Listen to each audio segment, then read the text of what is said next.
Okay, so you might have heard this term RevOps. It's coming up a lot, especially if you're on LinkedIn or if you follow any business news articles. And the point of RevOps is to connect our departments under the goal of creating revenue, having everybody in the company focus on revenue. And one thing we hate is jargon.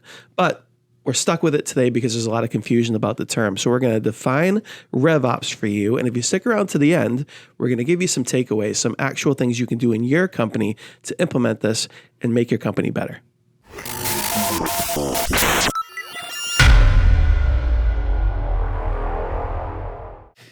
Welcome back to Blunt Force Business. I'm Brian LaFauci. And I'm Patrick Marino. Let's get into it. We got 3 Blunt Force facts for you today on RevOps. We're going to jump right in with them, and then we're going to have a little discussion. Great. So today, Blunt Force fact number 1 for this term that we get cringy when we say it for RevOps is always measure results in dollar and cents. So that's one of our core tenets over here at Blunt Force Business is you shouldn't get distracted by vanity metrics. Don't be distracted by things in your business that don't make you money. Always measure your results in your business by the dollars and cents in your bank account. Blunt Force fact number 2 for RevOps, get all cringy, is divided we fail. So when and you might have been a part of these companies, I know I have, when your different departments seem like they're operating separately. And there's all sorts of things that happen with that. One is you might not accomplish your goals, but 2 is there can sometimes be animosity between the departments. There can be confusion. There can be a lack of empathy. We don't understand what's going on over there, so we don't get it, and that makes us more hostile to each other. And so we're going to take down some of those barriers with our RevOps implementation. And Blunt Force fact number 3, individual strands break, but webs woven together make strength in your company. That wasn't bad, but I think it's our worst Blunt Force fact. Ever. It's our worst one. My delivery helped it out, but it sucks. You killed it, but I think the idea is if you think about like a net, right? You love the net versus the leash, right? The fatherhood stuff, we do that. Yeah. So the fact is that when there's more connections between the fibers, when there's more connections, the fibers are less likely to break, right? The net's stronger. The web is stronger when they're closer together and when there's more connections. It's the same thing in our business, right? We want to make sure that everybody's connected as much as possible so that the company is stronger. So we're going to build these 3 Blunt Force facts into this concept of RevOps, which I know you've heard a ton about lately, and you're probably getting confused as to what does this thing actually mean. So we're going to offer some clarity. Like I say, stick with us to the end. We're going to really start to dig into some of the key things you can do to implement. So talk us through RevOps. Talk to our listeners. What is this concept? The basic idea is that we want revenue tied into more parts of our company that's tied into. And it's really the best way of thinking about it is when there's 3 departments, and most companies deal with these: your sales department, your marketing department, and your service, right? So when these 3 things are not related, and funny enough, there are companies where these things are not related somehow, which is kind of mind-blowing to me, but I've worked with some of these companies, so I get it. When they don't work together and when they're not related to revenue, there can become problems. And you can think about some of the problems that can come up. For example, the marketing department is putting together your products, are putting together the core things about your products that they think are going to work. They've done the research, they've done demographic work, and they've figured out, okay, well, here's the type of person that we're going to go after, and here's the messaging we're going to offer, and here's the product benefits or the service benefits they're going to need. But then the salesperson goes out into the world and is like, well, none of this is working. Right? It's like, my job is to make money. So I'm just going to tell the person what I need to tell them in order to work. Right? So now you've got these 2 different departments of the company not communicating. And you could think to yourself, oh, well, wouldn't it be cool for the marketing department to know that some of the messaging that they put all that time into isn't working? Right? Or isn't being used. Or isn't being used, but I'm thinking isn't even working, right? So it's like, isn't being used is one thing. Right. Whereas marketing is like, hey, like we freaking crafted this. We know our demographic really, really well. We can make you a better salesperson. Right. Or the salesperson is just like, you know what? I tried that. Tried it over and over and over again. It's not working. Here's what's working. And you can see how the departments working together would be way better. And then the other one is the service angle. So Brian and I were talking as we were preparing this. So we've all had, let's say you buy something for your home, right? You buy a service, like they're working on something in your house, right? And the guy comes in and you're You're like, well, hey, I paid for this. And the guy's just like, well, I was told to do this. And now you have a little bit of, like, all right, I got to call the company or whatever it is. Wouldn't it be nice if the service person knew exactly what it was that was sold? Wouldn't that be nice? That way that they're delivering the product that was sold exactly. Right. And there's no confusion. Right. And or the better example, I work with companies where the customer service department, right, they receive the phone calls on the orders and they track the shipments and whatever it is. And marketing will be running a campaign like, here, we're selling 20% off on this product.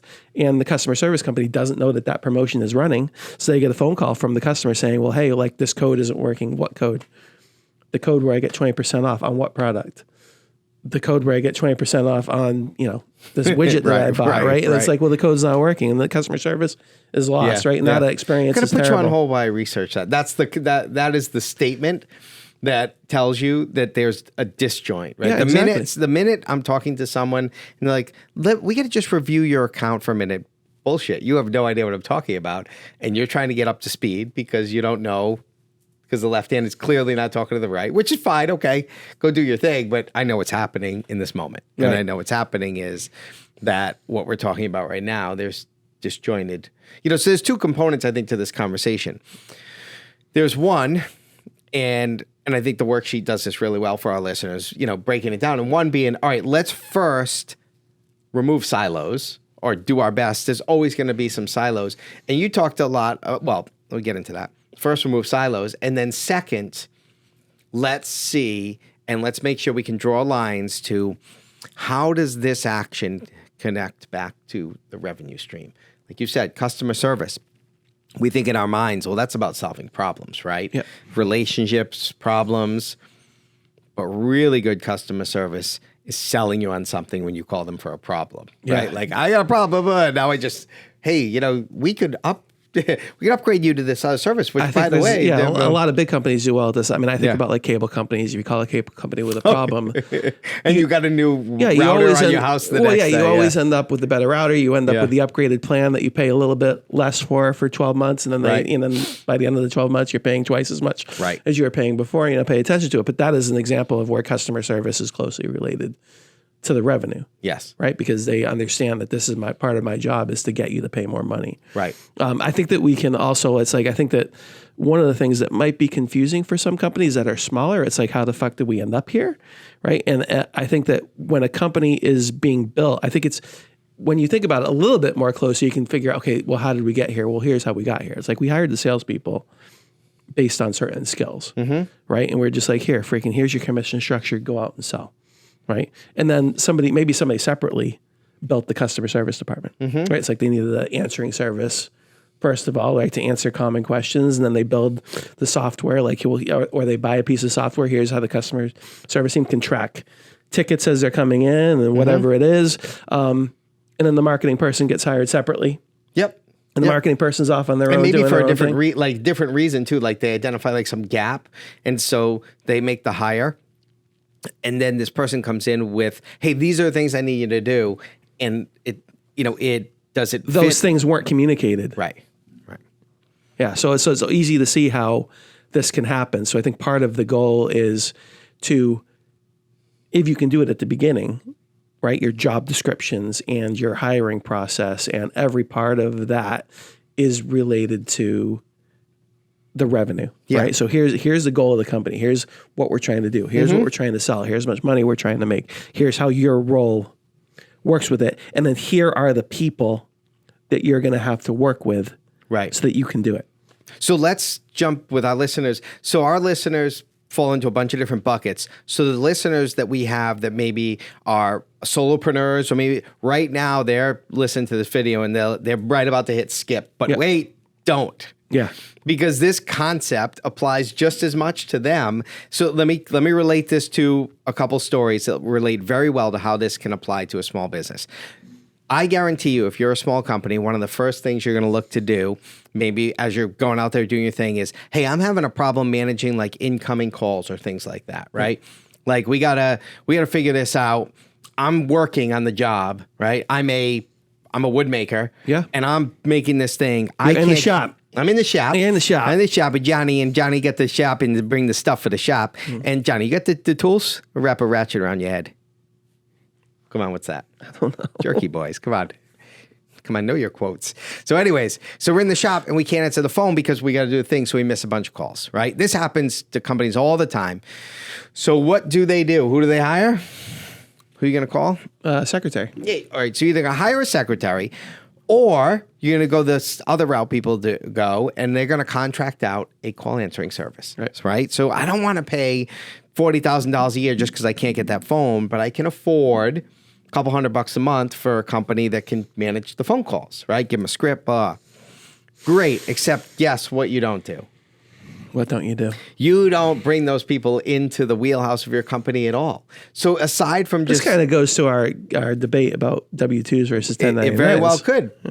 But you don't bring them into the wheelhouse. So are they doing any upselling? Are they can they really understand how you'd want to talk to your customer unless you spend the time and energy to bring them in, right? And the good companies that are out there doing this will they might cost a little more, but they'll take the time and effort to know you and might be able to engage in an upsell for you as part of the script, right? So what happens? A silo forms. Same thing with that. We'll go right to the gig contractor, right? A lot of our listeners, small business, are hiring gig employees to do a job. How tied in is that gig employee outside of the thing they're doing? They're going to be touching people all the time, out with people, with the ability to say, hey, you got to call this guy. If they don't know our global strategy and our mission and our vision and our marketing plan, all of that stuff, if we just silo them, it is a million lost opportunities that if we had just taken a little extra time to tie them back into all our revenue streams. Like, hey, listen, as part of this contract, right? You got to go through we'll pay you for it, but you got to go through a 3-hour onboarding where we want you to really, when you're out, just even though you're delivering on this thing, we want you to understand who we are. We want you to be part of our culture, and we want you to be able to identify a great new client in all the lanes, not just where you are. So how many times are you, as a small business owner out there, doing that with your contracts? So how many times are you saying, check that box, I had to get someone in there to do that job, it's done, I can move on, right? And that's it. And then they just do the thing and they walk away. Yeah, I think that I know I've been brought in because I'm the marketing guy, right? So I've been brought into a couple situations where this has been bad. And what I try and do as the contractor, which the business owner should really be doing this, but as the contractor, as the marketing contractor, one of the first conversations I try and have is with the sales department, because those salespeople, the outbound salespeople, are the people who are having the conversations with the prospective customers, right? Yep. And they're going to understand what the customer needs are. They're going to understand which messaging that they use that works. They're also going to maybe, because they're out there in the world more, they may run across the competitors, right? So it's like, okay, well, why did the company go with X versus us? Why did they go with the other company instead of us? And the salesperson can say, well, because we're more expensive and we haven't been able to communicate our value well enough. We haven't been able to justify why are we so much more expensive. Yeah. So the marketing job now is to develop that messaging. Let me figure, okay, like why you're answering the question of why we're more expensive without saying we're more expensive. Like you're trying to build the value in, right? But that starts with a conversation between marketing and sales.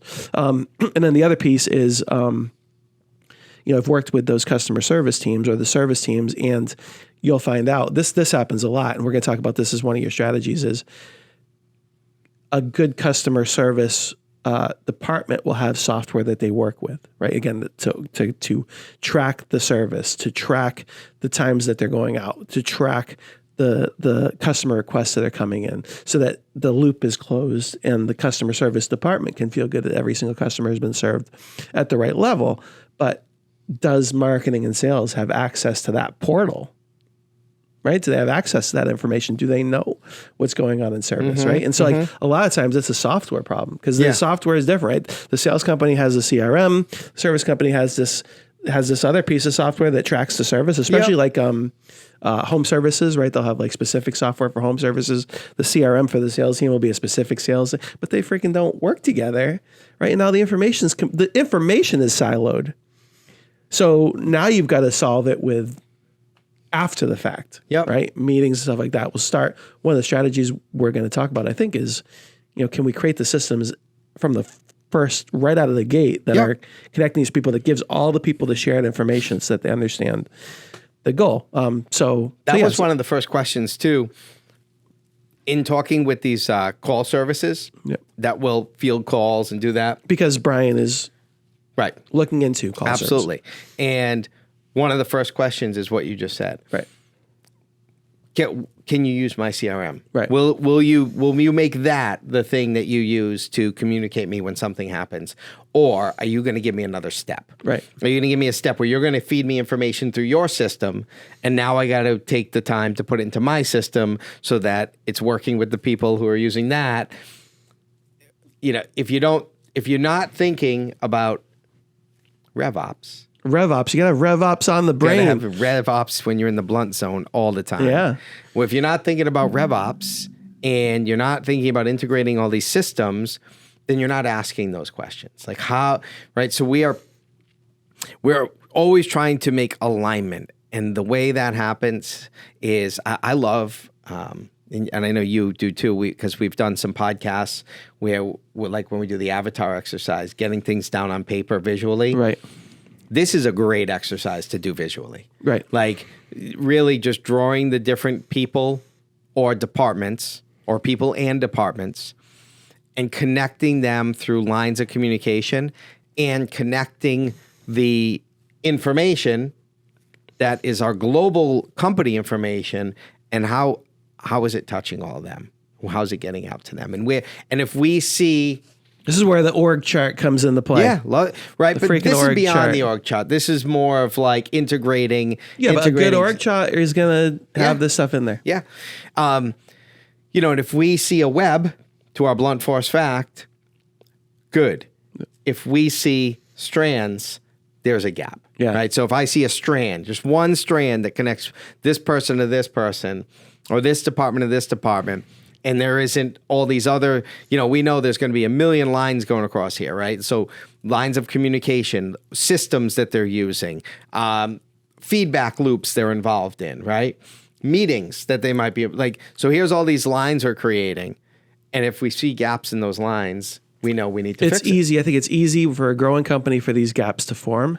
It's the business owner's job or the C-suite person's job. C-suite. To make sure that this doesn't happen at a grand scale. So to make sure that everybody's connected, to make sure when new people are come in or new departments are created, that we understand how they're connected to the goals of the company in terms of dollars and cents, and how they relate to all the other departments. Yep. In helping us reach that goal. So maybe we should get right into some strategies here for what can a business owner do I would say let's start from the business owner who's kind of in the middle of it, right? So how can we implement RevOps, right? Instead of it just being like you're starting out and you're going to avoid the situation in the first place, let's assume we've all kind of got down this path where we've got these silos. So what are some strategies that we can use to break down the walls and connect everyone to revenue? Communication, which is a big word. Yeah. But communication in this avenue, if I was going to give some key points to how it should be delivered, meaningful meetings is one. Meaningful meetings. Yeah, we freaking hate meetings, but you're going to have to have some meetings. Well, but right, with purpose.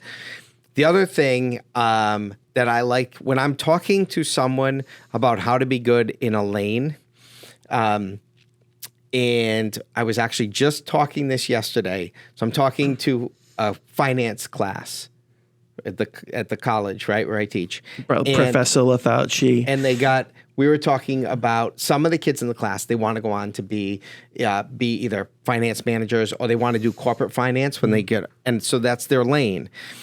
And I said, do you want to be really good? If you want to be really, really good at finance, then understand that you need to have a very solid understanding of three other things in the company. The marketing, the HR, like customer service, and the operations. And so don't be the finance guy that goes into the company and thinks because you run good numbers, the company's going to succeed, because companies don't fail because of numbers. Well, it's easy to look at a balance sheet and not associate the line items with people. Because you're looking at numbers. Yes. So the best thing for communication in these meetings is almost pressuring the people in their lanes to give their advice in the other 3 lanes, and encouraging a listening environment, which we talk about all the time, where if I'm the marketing guy, I need to hear and be willing to listen to what the finance guy thinks about what we're doing in marketing and how it's impacting him, to what the sales guy thinks about what you said that earlier, right? So, well, you have to encourage it has to be open. Open right? communication and encourage people to step out of their lane. Yes. Yeah, so you might have to structure it. You'd be like, okay, give your financial report. Okay. Now, finance guy, give me your marketing report. Give me your customer service report. What are you experiencing from that? I think we're better off with more communication than less, because I think that the thing that can happen is that can get overwhelming, right? Especially like the salespeople whose jobs are more like out of the office, right? And they don't want to always customer service bothering them all the time. But like, I think you have to start off with just this idea that the door is always open. We need to be constantly communicating with each other. Yep. And you have to be willing to engage with the people from the other departments. That's number one. Yes. Number two is if it gets to the point where it's too much, then we can always develop a structure, whether it's like a regular check-in or whether it's an office hours type of thing, or whether it's like develop a communication channel that people can use, right? So that it's not overwhelming for people. But we have to start off with more communication, not less. And it has to be bi-directional, right? It can't just be like, I don't know if you've ever done this, but I've done this and I have to catch myself doing it, is you'll be like, well, I have a client right now and I'm working with a subcontractor, and I don't want that subcontractor to contact my client because there's a bunch of different reasons for that, but I'm being protective of it. Now, I think I have good reasons for it. Yep. But am I hurting a process that could be easier if that person can go and get the information? Because I'm in between them, I'm trying to be the power broker, right? I'm trying to hold on to the power of the relationship. I don't want to lose the client. Now, in this case, I think I have a good reason because the client just is freaking terrible at communication. So it's like, if I'm not explaining what's going on, then he just gets confused and the relationship falls apart. But are we as business owners the reason that the silos exist? Because we want to be the power broker. I'm talking to the customer service person, I'm talking to the salesperson, and then I translate. Why not just let the two of them talk? You know, I think there's a lot of C-suite or managers who are business owners that just want to be the power person in the relationship and won't allow the people to communicate. More communication is better than no communication. Love it. Yeah, absolutely. And one of the other ones is I liked, and you mentioned this, and I think this is a key way to kind of cultivate this cross department group projects or group thinks, right? So, and I think that's something I think a lot of companies are doing pretty well. Yep.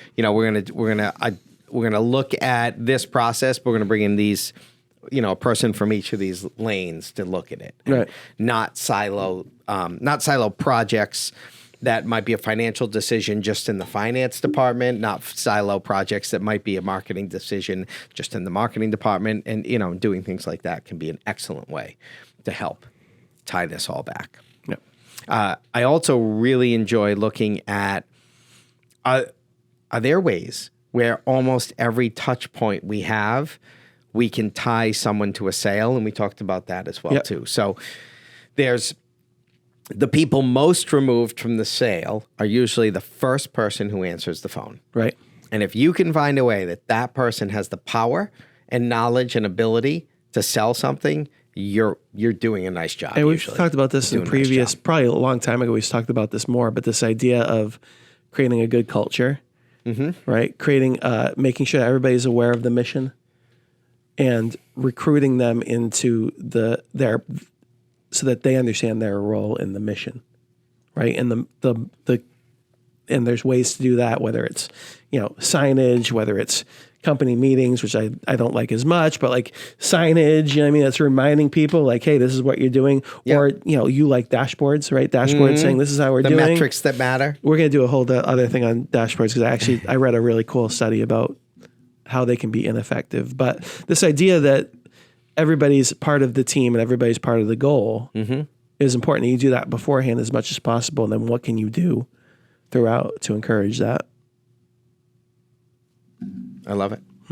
All right. Do you have anything else? No, there's a ton more. I mean, I think that one of the bigger things is just like not allowing the software to get out of hand, because I think that the more, and this is like, again, like, I've known some people who sell this kind of enterprise level software, right, where it does everything, and like there are some real benefits to that, and having people trained on the software that works with sales, that works with marketing, that works with, one of these Salesforce and HubSpot, these big, massive, overwhelming sometimes CRMs that do everything.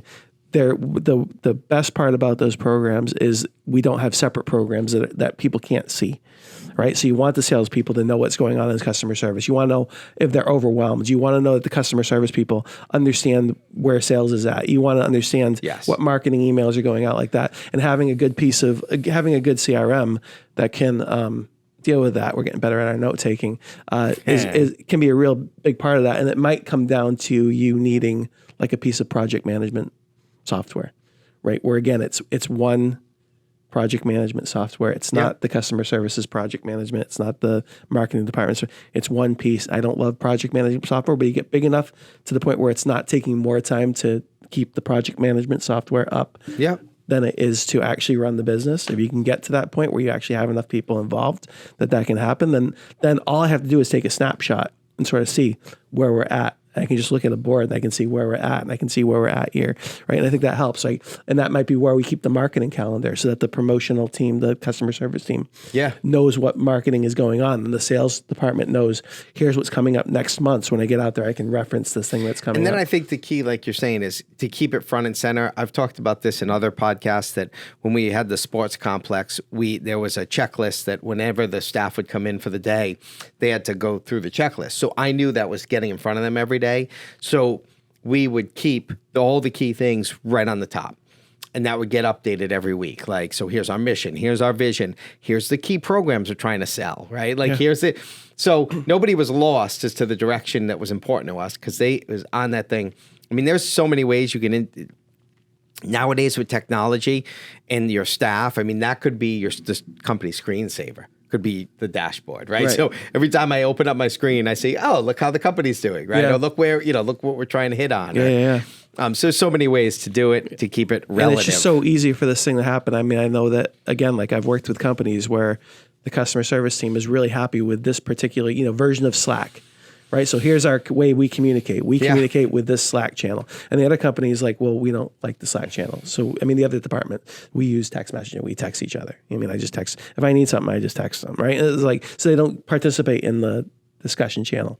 Well, now you've got the silos. Right. Or the other thing is like, we found this other discussion. We use this. I mean, I don't want to mention the names of the things because it might out the company, but we use this discussion channel, right? And it's like, oh, well, now these two discussion channels. Now, if I want to communicate with these people, I have to remember. I have to use this channel, and I have to remember how to use that channel. Think about how often, personally, that like I have 6 of them on my phone because the kids' basketball team uses that one. And in your personal life, it's awful. Oh, it's the worst. I always forget. Like, where are these things? And then people be like, well, you didn't see the message? No, because if I activated notification on all of these, that's all I would see on my phone. It's all the nonsense. This was a great conversation. Yeah, absolutely. So now your job is to download the worksheet. Always download and the worksheet. And the worksheet's going to help you walk through this process of defining the tasks that are not related, relate them all to revenue, and then build the bridges between the different departments so that we're all on the same page working together instead of in separate. And I think that it will make your organization happier. Like I know when I've worked I'm a contractor, right? So in that sense, I'm not W-2, so I'm not part of the corporate culture all the time. Mm-hmm. But when you work in a silo, sometimes you don't get a sense of we talked about this in our contract. You want to recruit the contractor into the goals of the company, right? So everybody should be involved and feel like they're working towards a goal. And that's the manager's job, whether the owner of the company or whether the head of a department, whether a CEO, that's your job, is to connect everybody. So that's what we're doing here. That's all RevOps is. RevOps. It's like freaking duh, right? Freaking jargon RevOps is the worst. Blunt force fact number 3, we'll change it. RevOps, like friggin' duh. Like freaking duh. Like, come on. Like, we really need like whole articles about this? Like, come on. It's like, run a business correctly. Blunt force fact number 1, always focus back on the dollars and cents. That's what we always tie back to. Blunt force fact number 2 is divided, we fail. So bringing people together. And then blunt force fact number 3, our worst blunt force fact of all time, is individual strands can break, but webs build a strong company. Good stuff. I'm Brian LaFauci. Patrick Brina. Until next time. Thank you.